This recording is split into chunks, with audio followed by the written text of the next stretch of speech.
Hey foster friends, this is Jill with the Foster Life, and I have a request that was made for a topic.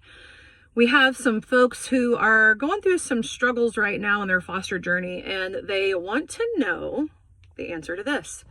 What do you do when your foster child is stealing food in the home?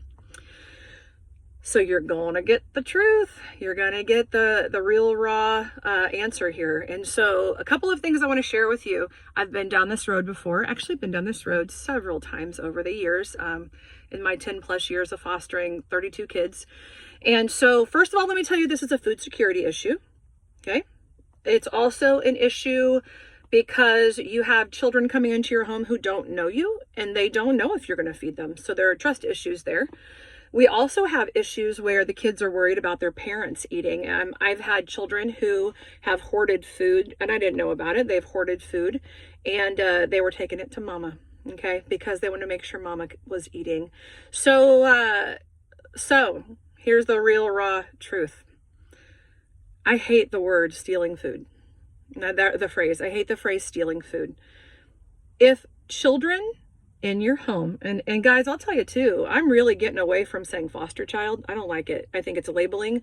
I have people near and dear to me that I love who've helped me see that we need to really need to refer to children who are experiencing foster care and not put labels on them. So if you catch me doing that, and you will see that in my old videos, I say foster children, and I can't, short of going back and deleting those and remaking them, there's nothing I can really do about that. But moving forward, I am going to be changing the verbiage that I'm using. I think it's really important. You know, we don't want to put labels on anybody. So I hate the phrase children experiencing foster care in your home stealing food. Would I ever accuse my biological child of stealing food in my home? No, I would not.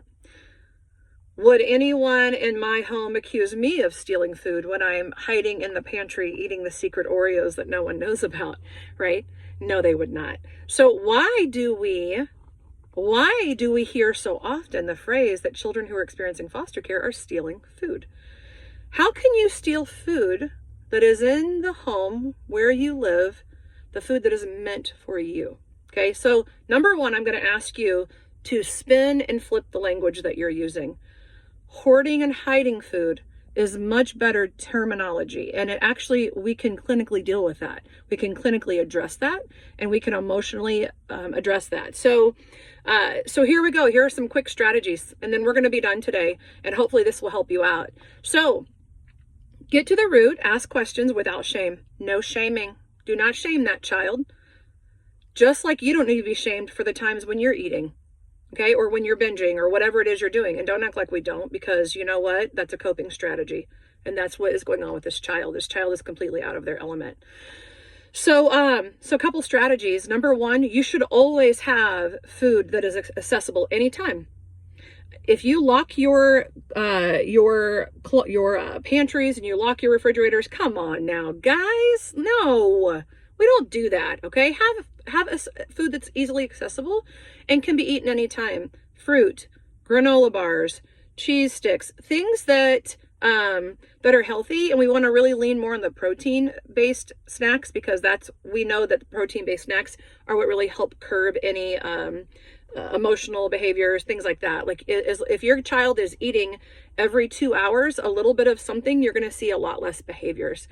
We don't just do 3 meals a day as foster parents, or as parents really in general. We need lots and lots of water, because hydration is really important for the brain. But then kids need to eat, and you need to eat a little something every 2 hours. That way we don't have emotional dysregulation nearly as often. So keep that in mind. And if you're having a lot of outbursts in your home, you're probably not feeding your kid enough. They need to eat some protein-based foods a little bit more often. But there needs to be a space where they know that without shame, they can grab and go. If, fruit cups, whatever it might be, they can just grab and go. And they don't have to ask your permission. You can go in your kitchen and eat anytime you want. Why can't kids do that? I mean, I get that, like, we have meals and they're going to spoil their dinner and all the things, right? But here's the thing. So maybe it's 4:30 and dinner's going on the table at 5, and this kid comes in and grabs a granola bar and they're like, I'm hungry, I want to eat this, right? And you're like, you're going to spoil your dinner. Ask that child, hey, how about we put this granola bar right next to your plate, and then you can have it after dinner, or you can save it for later tonight, but it's yours, buddy. You can have it, right? So try to find some ways, or let him take a couple bites, see if he'll take a bite or two and then eat the rest later. Because I get the whole spoiling your dinner thing, I do. But this food situation is so complicated. It's so complex, guys. So here, the big answers for you are this. If you have a child that has food insecurities, they're worried about parents, or they're worried that you're not going to feed them, this is a strategy I used and it worked beautifully. Get yourself a tote, a plastic tote with a lid.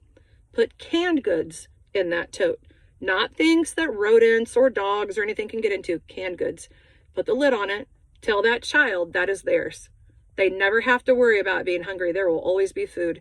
Put that tote under their bed and let them know, I don't want you to eat this in your room, but I want you to know it's yours and it's here for you. And when you go home, you can take it with you. So that is a strategy that I want you to try that. That way we don't have big messes and all of that, right? But loosen up on the food situation, guys. If that's something you hold firm to, get over it. Get over it. That's your hang up. Feed that child well. That child needs comfort food also. Keep in mind too that child isn't going to necessarily be used to what you eat in your home. If they've never had asparagus before, come on now, let's try to make something they're going to like. If you know they like green beans and you're making asparagus, make some green beans too. The rule is you try it. If you don't like it, you can politely spit it in your napkin. Thank you for trying it. Now you can have some green beans. Okay, so get over the food issues, guys. Don't make it a battle. That is not a hill you need to die on. I love you all. I'm thinking of you. If you need anything, reach out through the Foster Life on Facebook at any time, and carry on.